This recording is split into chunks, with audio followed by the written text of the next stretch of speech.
Ceci est un Helios 89 30 mm 1.9 et c'est un objectif relativement peu connu mais très intéressant.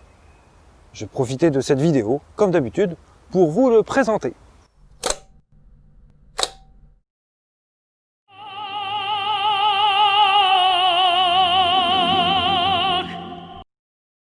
L'Helios 89 a été produit de 1968 à 1985 par l'usine Fed. Fed, vous connaissez sans doute cette usine, puisque c'est celle qui a fabriqué les fameux copies de l'EIK 2. C'est une usine située en Ukraine, à Kharkov, pas très loin de la frontière russe. Alors donc, il était produit à un grand nombre d'exemplaires. Mais alors pourquoi n'est-il pas connu? La raison est assez simple. Il s'agit d'un objectif qui n'est pas interchangeable. Il a été produit pour équiper les appareils photo Fed Micron. Les Fed Micron, fabriqués donc par Fed, vous l'avez compris, sont des appareils photo compacts de format 18-24, entièrement automatiques.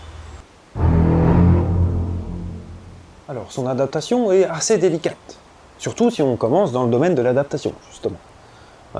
Il faut d'abord extraire l'objectif de l'appareil photo, ce qui n'est pas facile, il faut démonter, c'est un appareil photo assez compliqué. Ensuite, il faut pouvoir l'adapter sur l'appareil photo numérique. Alors attention, je vous préviens tout de suite, ce n'est même pas la peine d'essayer sur un réflexe. Le tirage optique est très court, et donc vous aurez seulement le macro, donc ça n'a pas beaucoup d'intérêt.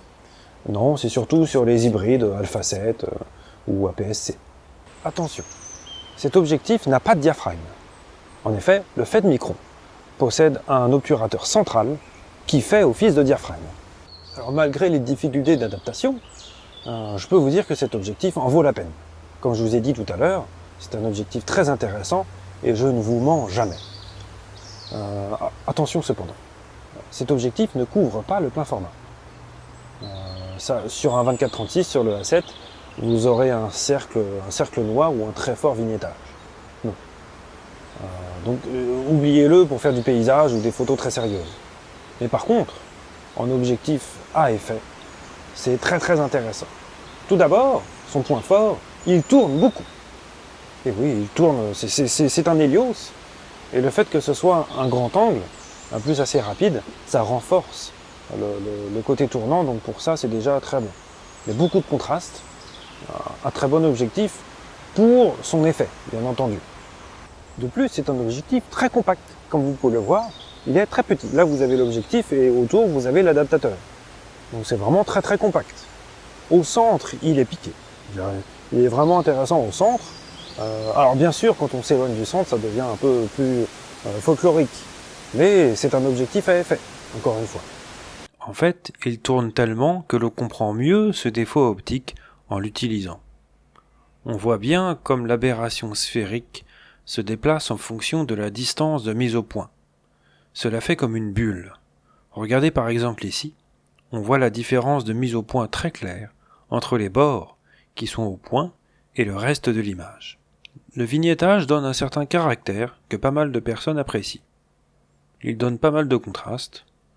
Alors le mien a été adapté par mon master qui a ajouté un diaphragme à l'arrière. Mais je dois vous avouer que je ne le ferme que très rarement. Tout le plaisir de cet objectif se trouve à pleine ouverture.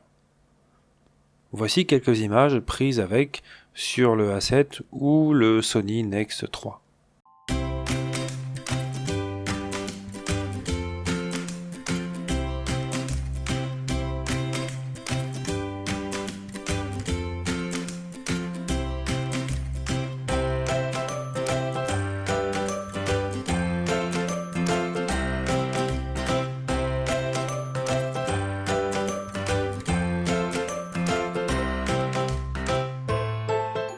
C'est la fin de cette vidéo. Alors j'espère avoir été assez clair et précis dans mon propos.